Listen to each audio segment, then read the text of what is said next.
పిండి ముగ్గులు ఎందుకు వేస్తారు పిన్ని?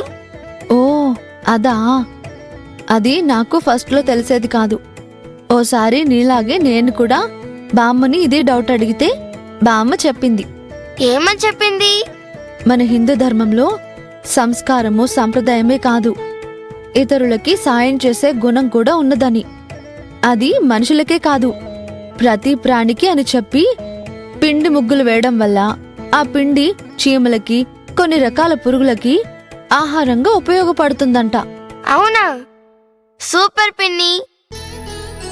నేను ఒక్కోసారి స్కూల్ నుంచి వచ్చి అబ్జర్వ్ చేసేదాన్ని. చీమలు వరుసగా పిండిని మోసుకుంటూ భలే వెళ్తూ ఉండేవి. అవునా? ఆ అలా వెళ్ళి వాటి ప్లేస్లో ఆ ఫుడ్ అంతా దాచుకుని వర్షాకాలంలో అవి బయట తిరగలేవు కాబట్టి వాటి ప్లేస్లోనే ఉండి తింటూ ఉంటాయి అన్నమాట. ఆహా, చీమకి ఇంకో పేరుంది తెలుసా? అవునా? నాకు తెలీదు పిన్ని. ఏంటది? చెప్పు చెప్పు. శ్రమజీవి. అంటే ఏంటి పిన్ని?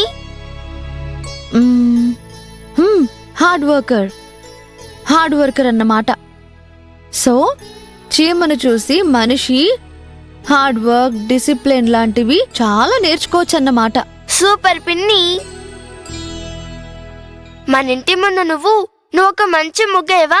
నేను రంగులు వేస్తాను.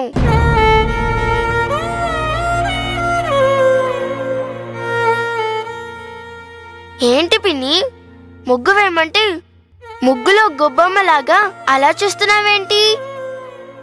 ప్లీజ్ పిన్ని, ప్లీజ్ ఒక్క ముగ్గు వేయవా?